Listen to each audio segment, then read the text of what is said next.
How effective do you think this protest is going to be in helping work towards like the deficit that we have here at Buff State? I think it's going to be very effective, and here's why. We got a really good turnout, and if you notice, the media from Buffalo covered it extensively. The media is actually in Buffalo specifically, in Western New York, but specifically in Buffalo, they cover these issues very, very well.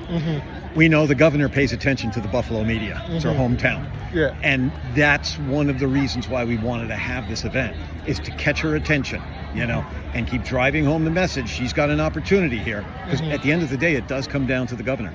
She has to make the right decision, which is $16 million, get the deficit cured, and then we plan going forward. Do you have any like direct communication with people at Buff State, whether it be staff, faculty, even like any of the heads of Buff State? Oh, yeah. Actually, we work very closely with all of the UUP members here. We have an organizational structure so that Lisa Marie, who is running it, she's our what's called a chapter president, and we talk constantly, we strategize. So, absolutely. And this is a campus out of the roughly 30 that we represent.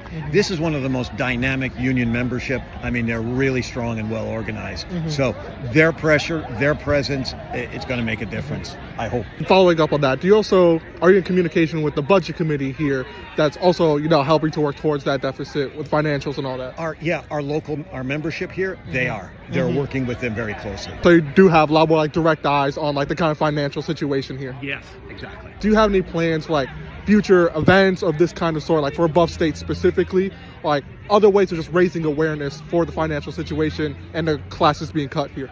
Yeah, actually, there's a number of things. One is there is the potential that we would do another event if we felt it could make an impact, as the budget is being worked on in Albany right now as we speak.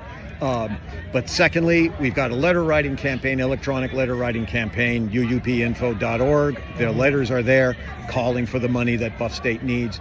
But third, we've started running social media video ads supporting Fredonia and Buff State. And if you're on YouTube, if you're on any of the Meta social media sites, you're going to see these ads. And they're targeting student age folks, they're targeting legislators, and the idea is, hey, do right by Buffalo State. That's the message. They're very positive ads, because I think that's important, but it's all part of our overriding campaign. I know you just briefly touched on it, but are there any like direct ways that people can either support UUP or Buff State, like through any sort of websites, petitions, that sort of thing? Well, I think the electronic letters is one big way, but the other thing is, if you live in Buffalo, reach out to your state legislator, because you vote here, and they got an election coming up. So, I can tell you as an absolute fact, state legislators, when they hear from students who live in their district, it really makes an impression, because they think so highly of the perspective of students. So I would urge people to do that.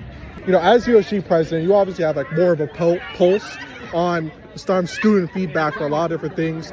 So what have you heard, like students, like how have students responded to like the cuts and all the stuff that has happened here at Buff State recently?